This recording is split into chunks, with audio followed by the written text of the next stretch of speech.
Assalamualaikum warahmatullahi wabarakatuh. Waalaikumsalam warahmatullahi wabarakatuh. Diksi Pro, alhamdulillah siang ini kita berkesempatan untuk berbincang-bincang dengan Pak Kaharudin Tokom, Kepala Dinas Komunikasi Informatika, Statistik dan Persandian. Oh iya, persandian ya.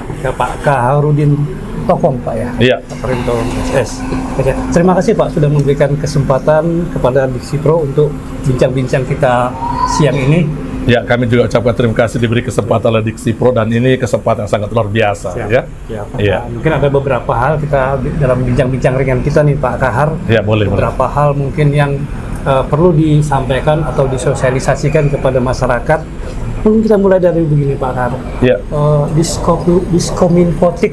Iya. Kabupaten Nunukan. Itu keberadaannya sebenarnya mulai tahun berapa Pak?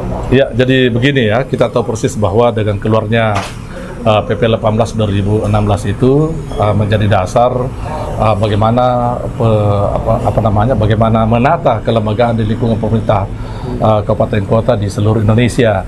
Dan dengan dasar PP 18 2016 ini, maka oleh pemerintah Kabupaten Nunukan ditindaklanjuti tahun akhir 2016 ya.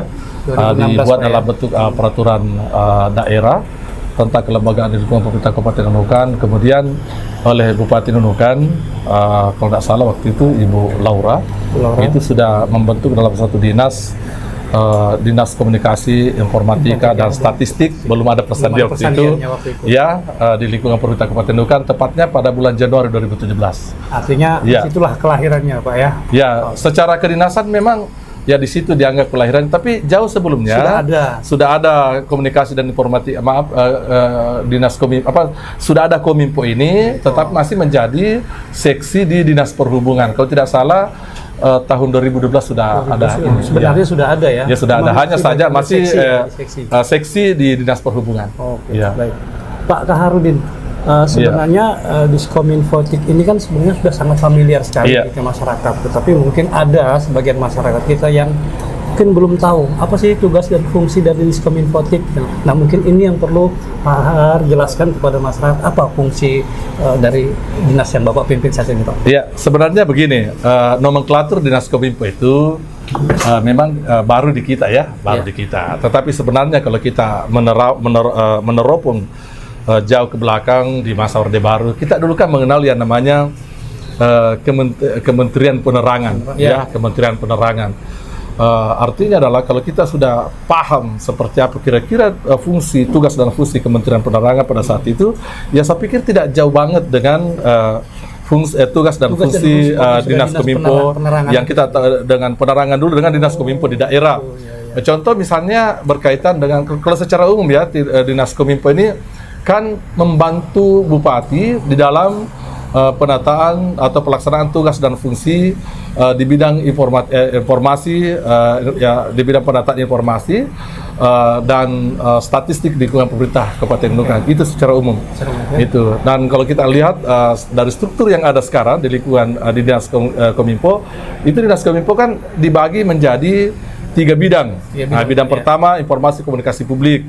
Nah, di dalam informasi dan komunikasi publik ini, disinilah Diskominfo itu berperan sebagai publisher, ya, sebagai pihak yang melaksanakan tugas dan fungsi untuk memperkenalkan atau menyampaikan informasi berkaitan pelaksanaan tugas dan fungsi pemerintahan. Jadi Diskominfo itu tidak hanya mempublikasikan tugas dan fungsi di Diskominfo, tetapi memang ini lingkupnya pemerintah Kabupaten Nunukan. Nah, itu pemerintah Kabupaten Nunukan. Misalnya kebijakan apa yang akan diambil oleh pemerintah Kabupaten Nunukan, kemudian bagaimana kebijakan itu nantinya akan memberikan manfaat kepada masyarakat atau berpengaruh kepada masyarakat, itu tugasnya Dinas Kominfo untuk mempublish ini kepada masyarakat. Nah, bagaimana caranya mempublish? Ya, kalau kita mau mempublish itu kan bisa dilakukan sendiri secara mandiri, bisa juga dengan mungkin bekerja sama dengan teman-teman di media atau teman-teman yang memproduksi media, misal baik media lokal maupun media nasional. Nah, tentu saja untuk kerjasama ini kan ada sejumlah persyaratan yang harus dipenuhi bersama. Itu. Nah, itu yang pertama di bidang publikasi. Kemudian bagaimana menata sistem informasi di daerah. Nah, sistem informasi di daerah ini Ya, tentu kan kita juga harus melihat tren perkembangan sistem informasi secara nasional. Betul. Ya, kita tahu persis bahwa sekarang sistem informasi itu sudah menjadi salah satu penilaian dari Korsubga, supervisi pencegahan korupsi. Ya. Jadi kita juga harus bisa sebisa mungkin sudah bisa masuk di wilayah itu dengan cara menata sistem informasi kita. Mengapa sistem informasi ini harus ditata? Karena ini kita sudah masuk di zaman era digitalisasi, ya. Jadi sistem aplikasi dan sebagainya itu memang banyak yang harus kita sesuaikan dengan kebutuhan pelayanan publik, baik secara lokal maupun secara nasional. Secara lokal tentu kita akan membangun aplikasi yang memang berkaitan dengan pelayanan publik. Bagaimana publik ini bisa mengakses pelayanan secara mudah. Gitu. Kalau dulu itu kan mesti datang ke kantor dan sebagainya. Kalau sekarang itu sudah banyak yang aplikasi yang memang ditawarkan, yang tinggal di situ, misalnya bayar pajak, tinggal buka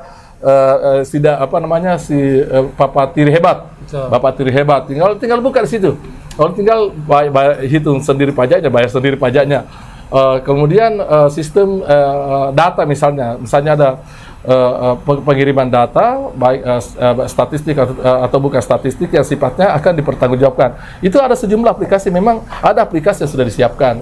Ini dari sisi penataan sistem informasi. Belum lagi kenaikan pangkat PNS, macam-macam aplikasi yang sudah ditawarkan. Bahkan belakangan si Manja sendiri sistem manajemen kinerja yang dibuat untuk meneropong bagaimana disiplin dan kinerja PNS di lingkungan pemerintah Kabupaten Nunukan. Karena itu berimplikasi terhadap nilai TTP-nya nantinya. Dan saya kira ini belum lagi kita masuk ke misalnya tadi ada fungsi kehumasan misalnya. Sejak Kemendagri 50 tahun 2020 terbit, maka fungsi humas di sekretariat daerah itu memang sudah ditiadakan sama sekali. Nah, fungsi humasnya berpindah ke IKP, ya, Informasi Komunikasi Publik. Bahkan untuk melakukan bako humas dan sebagainya itu sudah ada di Kominfo. Bahkan pembinaan secara nasional juga memang Kominfo. Nah itu. Nah, kemudian bagaimana menyiapkan data-data statistik sektoral yang ada di pemerintahan di seluruh perangkat daerah. Kita juga sudah ada aplikasi yang memang dirancang oleh pemerintah provinsi yang namanya Sidara Cantik.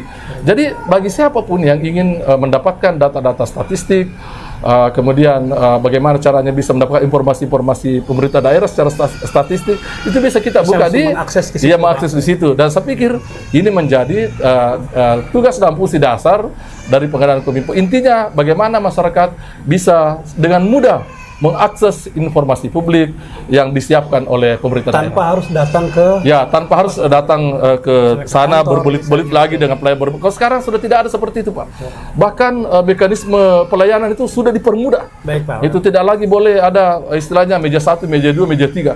Gitu ya. Semua dipermudah. Dan saya pikir ini juga berkaitan dengan keterbukaan informasi publik. Kita tahu ada undang-undang keterbukaan informasi publik. Dan saya kira barang siapa yang tidak lagi melayani masyarakat sesuai dengan apa yang diatur oleh undang-undang keterbukaan informasi publik dan sebagainya, maka belum lagi informasi dan transaksi elektronik. Kalau kita sudah melanggar itu, praktis itu terjadi pelanggaran terhadap undang-undang. Dan saya kira itu berimplikasi terhadap penilaian publik berkaitan dengan pelaksanaan tugas dan fungsi Kominfo. Bagian terakhir itu menarik, Pak, karena ketika pelayanan publik yang sudah disediakan sedemikian rupa, tetapi ternyata tidak mampu katakanlah dari perangkat-perangkat kita tidak mampu memberikan secara pelayanan maksimal. Apa sih sanksinya, Pak? Nah, begini, memang saat ini kami juga harus akui ya, Pak Ade, bahwa ternyata untuk memasuki dunia digital itu memang tidak semudah kita harus membalik telapak tangan. Betul. Ya, apalagi orang-orang seumuran kita, Pak Ade.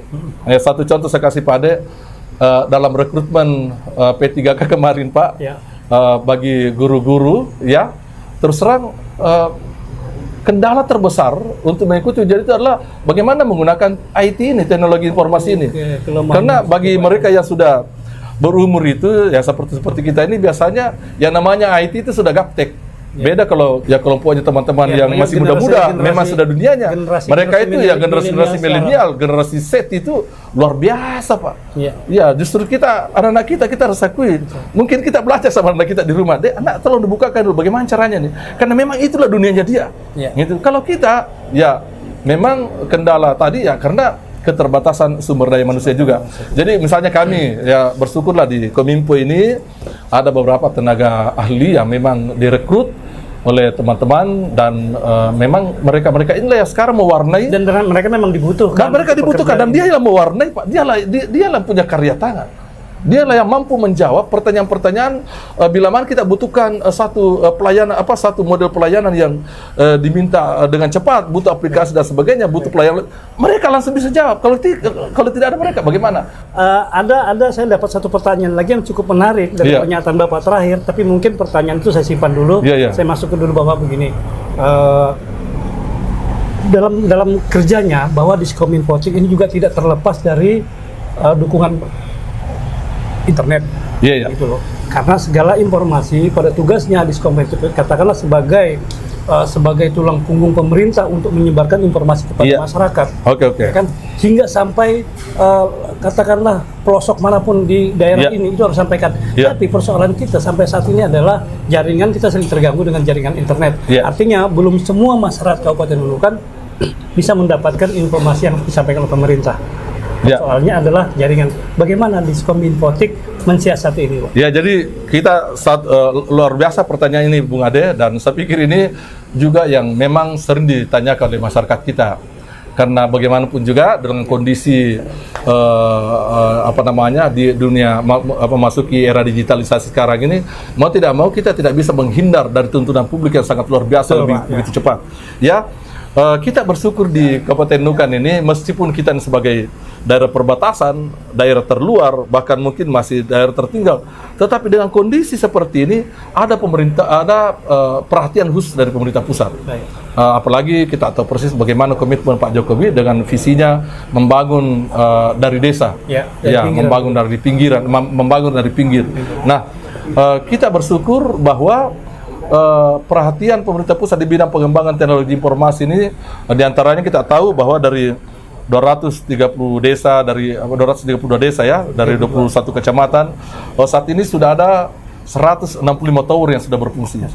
Ya, tower. Jadi tower telekomunikasi kita yang didirikan oleh pemerintah pusat maupun oleh pihak swasta, ya.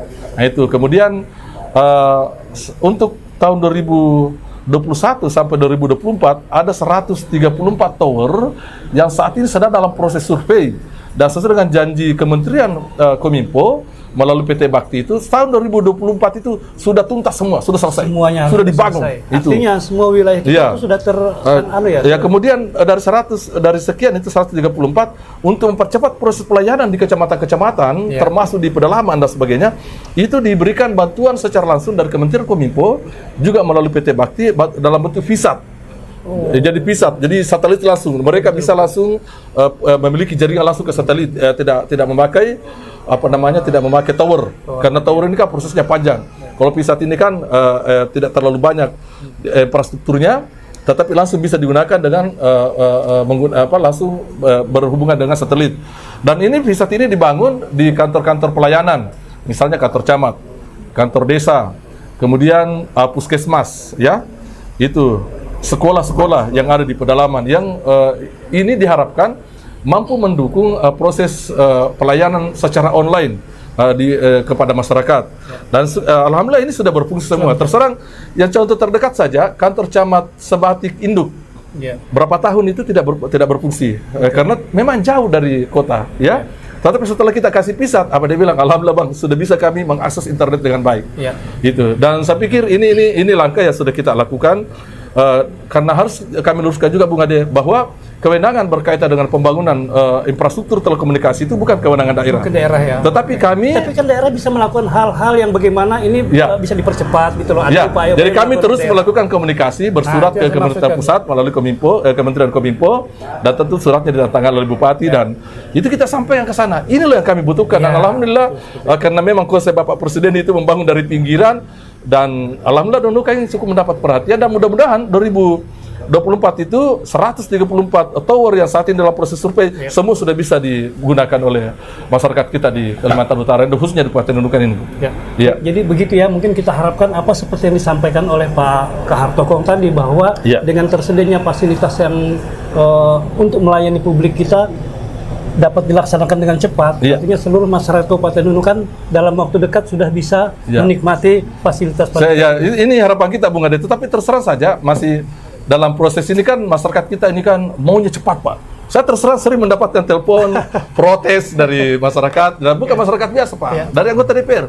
Pak Kahar, kenapa tower di kami ini hidup mati, itu kan? Padahal kalau sudah difungsikan itu sudah bukan lagi tugasnya kementerian, tetapi tugasnya misalnya apa namanya setelah itu misalnya Telkom yang menggunakan itu. Gitu, iya, jadi mereka yang misalnya sudah serah terima dipakai oleh katakanlah salah satu di antaranya Telkom sudah dipakai oleh Telkom misalnya atau Telkomsel gitu, maka mereka sendirilah sudah yang mengatur itu. Tetapi fungsinya kami dari Kementerian Dinas Kominfo tentu mengkomunikasikan bagaimana memfasilitasi persoalan ini ke kementerian berkaitan dengan kebutuhan kita di daerah gitu. Tapi saya masih melihat gini bahwa keluhan-keluhan masyarakat itu ada pada sisi positifnya, Pak. Positifnya apa? Bahwa masyarakat sudah begitu menyadari tentang tingginya kebutuhan mereka terhadap fasilitas tersebut, jadi ketika mereka katakanlah terputus atau terhenti layanannya, mereka udah gelisah. Saya pikir begini, Bu. Memang kita tidak bisa pungkiri bahwa kita sekarang sudah masuk era digital. Kita sudah masuk di era 4.0 atau era teknologi informasi. Hampir semua aktivitas kita sekarang menggunakan itu. Untung saat ini kita masih makan pakai tangan. Bisa saja besok lusa kita cuma mengupload di internet langsung kita merasa sudah kenyang, bisa saja kan namanya temuan. Tetapi hampir semua kebutuhan kita ketergantungan sudah sangat tergantung dengan teknologi informasi. Kita buka HP saja, Pak. Semua kebutuhan kita ada di sini. Mau yang hitam, mau yang putih, semua ada di sini. Makanya ketika masyarakat kita sudah sadar tentang itu, apalagi berkaitan dengan pelayanan publik juga sudah sadar tentang itu, mau tidak mau kita di pemerintah ini harus mampu harus lebih melek teknologi informasi lagi, karena masyarakat ini begitu mudah mendapatkan informasi dari berbagai sudut, berbagai latar belakang, dari berbagai sudut pandang. Mereka mudah dengan beragam cara melalui satu namanya HP pintar gitu, smartphone itu. Mereka sudah bisa. Nah, kalau kita lambat itu, mereka lebih cepat, maka dianggap kita tidak mampu menjawab tantangan kekinian. Saya kira itu yang memang perlu menjadi bahan perhatian, termasuk di sini di Kominfo. Tentu secara pelan-pelan tahun 2017 ini sampai saat ini secara pelan-pelan membenahi soal itu. Baik, luar biasa sekali. Saya merasa baru menyampaikan 2 pertanyaan baru 2 pertanyaan yang saya sampaikan kepada Pak Kahar, tapi sepertinya saya sudah mendapatkan begitu banyak informasi, Pak. Alhamdulillah. Luar biasa. Baru 2 pertanyaan yang saya ajukan. Terima kasih. Sudah penuh ini. Pak. Saya kira juga karena mungkin komunikasi antara Pak Ade dengan saya kan bukan komunikasi baru hari ini, itu kan. Tapi ketika komunikasi belum saya pakai pakaian dinasnya seperti ini, kita sudah berkomunikasi. Jadi saya kira mungkin ini salah satu menjawab sehingga bisa agak nyambung di sini. Ada chemistry-nya sudah. Ada chemistry-nya, bahasa-bahasa sekarangnya gitu. Mungkin sebelum kita masuk ke pertanyaan-pertanyaan saya berikut, saya juga mungkin mau tolong diingatkan, kalau saya kelupaan mungkin dari kru juga bisa mengingatkan. Saya masih menyimpan 1 pertanyaan tadi yang saya bilang saya akan simpan dulu, karena menurut saya itu juga bagian dari penting. Tapi sebelum kita melangkah ke situ, kita ke pertanyaan berikut dulu. Tolong diingatkan, misalnya saya lupa nanti, Pak. Saya menyimpan 1 pertanyaan. Dari Diskominfotik memaksimalkan peran dalam penyusunan kebijakan penyediaan sarana prasarana komunikasi dan informatika. Jadi terima kasih Bung Ade. Ini juga memang saat ini sementara saya benahi. Memang Kominfo itu kan 2017 secara de facto sudah berdiri, tetapi waktu itu masih dihadapkan dengan keterbatasan sumber daya manusia, juga keterbatasan pembiayaan. Kalau pembiayaan sampai saat ini kayaknya memang secara pelan-pelan, misalnya kita menuju smart city. Saat ini kan kami sudah mempersiapkan dengan dasar peraturan Bupati sistem pemerintahan berbasis elektronik. Kami nanti sudah mempersiapkan bagaimana terwujudnya kota Nunukan sebagai kota smart city, jadi kota pintar gitu. Artinya adalah kami berharap nanti semua layanan publik yang ada di Nunukan ini sudah terkoneksi secara internet, secara jaringan. Nah, tahun 2023 kami sudah merancang, bahkan 2022 akhir ini sementara kami komunikasikan dengan Pak Sekda, dengan tim anggaran, Pak Peda dan sebagainya, untuk bagaimana caranya secara bertahap kita membangun jaringan telekomunikasi di lingkungan pemerintah Kabupaten Nunukan yang namanya intranet. Itu. Nah, untuk jaringan intranet ini kan investasinya tidak sedikit. Betul. Ya, investasinya miliaran. Dan tentu saja tetap investasinya satu kali. Nah, setelah itu bisa dipakai selama-lamanya gitu. Ya. Nah, saat ini sudah jadi akan ada nanti jaringan yang menghubungkan seluruh stakeholder OPD yang ada di lingkungan pemerintah Kabupaten di Kota Nunukan dulu, di Pulau Nunukan. Karena kita ini kan dari kepulauan ke kecamatan-kecamatan nanti dengan cara yang berbeda. Karena kita pasti investasinya sangat besar kalau kita sampai kecamatan-kecamatan. Nah, secara pelan-pelan Pak. Jadi pertama kita masukkan di perencanaan kita apa yang akan dibangun, ya. Untuk sementara ini kita perencanaannya akan membangun sistem informasi dengan membangun jaringan jaringan telekomunikasi, misalnya kabel serat optik dan sebagainya. Kemudian peralatan-peralatan yang mendukung itu. Ya, belum lagi aplikasi-aplikasi yang memang sangat dibutuhkan. Nah, setelah ini nantinya, ini di satu sisi di pengembangan di sistem pemerintahan berbasis elektroniknya. Nah, kalau misalnya di bagaimana membangun citra positif pemerintahan di lingkungan pemerintah Kabupaten Nunukan, ya di samping teman-teman ada di dinas, ada di bidang lain melakukan kerjasama dengan teman-teman media. Kalau kami itu di Kominfo dan kondisi anggaran yang tersedia, untuk sementara kami lebih mengoptimalkan potensi yang ada secara internal. Sekarang dimaksimalkannya. Berikutnya, Pak, kita masuk ini. Pak, sebenarnya apa yang dimaksud dengan fungsi pelayanan terhadap permohonan informasi sesuai peraturan perundangan tentang keterbukaan informasi publik? Keterbukaan informasi publik. Jadi begini, masyarakat itu bisa misalnya mendapatkan informasi publik. Ya, jadi kita ini kan dengan Undang-Undang Keterbukaan Informasi Publik, pemerintah harus menyiapkan informasi yang dibutuhkan oleh publik. Dalam hal ini masyarakat itu dibagi lagi mungkin dalam konteks untuk kepentingan kedinasan. Jadi kami ada PPID di kantor di Kominfo, ada PPID. Jadi pegawai pelaksana informasi dan dokumentasi. Jadi itu pegawai penyedia informasi dan dokumentasi. Jadi atau pejabat penyedia informasi dan dokumentasi. Ya, itu ada. Dan itu diketuai oleh Sekretaris Dinas Kominfo. Kemudian anggotanya adalah bidang IKP. Saat ini di bidang Lebung Sahar. Nah, bila ada masyarakat kita untuk kepentingan kedinasan itu membutuhkan satu informasi publik. Misalnya dulu pernah ada kasus ada teman-teman minta data tentang kerjasama media di pemerintah Kabupaten Nunukan. Kerjasama media. Nah, tentu saja kita lihat dulu ini untuk kepentingan apa, gitu kan? Karena kita juga menjaga kerahasiaan. Karena ada beberapa informasi yang tidak boleh kita publish. Misalnya berkaitan dengan kerahasiaan perusahaan-perusahaan yang ada. Itu juga tidak boleh karena itu namanya informasi yang dikecualikan. Kemudian ada informasi yang sifatnya berkaitan dengan data pribadi seseorang. Yang tidak boleh terpublish. Kecuali yang bersangkutan mengizinkan, silakan dengan sukarela silakan aja gitu silakan kasih. Ada juga berkaitan dengan rahasia negara, rahasia itu juga. Itu artinya kita hati-hati. Yang jelas intinya kami di Kominfo ada namanya PPID dan bagi masyarakat yang membutuhkan informasi publik berkaitan dengan itu, ya tentu ada prosedurnya, ada formulir yang kita siapkan. Ya, kemudian dari situ kita lihat seperti apa informasi apa tujuannya, ya mau digunakan untuk apa gitu. Karena pernah juga kami ada pengalaman, ada seorang teman, dia membutuhkan peta Nunukan Timur tahun sebelum pemekaran. Masih Nunukan, dia butuh petanya. Akhirnya kita coba sampaikan ke, setelah surat itu diterima, kita lanjutkan ke bagian pemerintahan, karena sudah lewat berpuluh tahun. Gitu kan, akhirnya dilakukan diskusi, dilakukan pertemuan, bagaimana membahas ini, di mana kira-kira barang ini ada. Ternyata setelah kita hadirkan pihak-pihak terkait, peta itu sudah tidak ada. Ya, akhirnya kita jawab bahwa peta yang saudara usulkan ini sudah tidak lagi kami dapatkan. Setelah kami sudah melakukan pertemuan, sudah melakukan rapat berkaitan ini, tapi ternyata tidak juga ada pihak yang bisa menyiapkan data itu. Untuk itu dimohon maaf karena tidak dapat mewujudkan data yang diminta. Gitu. Mungkin masih terkait dengan pertanyaan tadi bahwa terkait dengan kebutuhan informasi publik tadi. Sebenarnya begini Pak, kalau kita mau jujur, seberapa tinggi sih sudah antusias masyarakat Nunukan?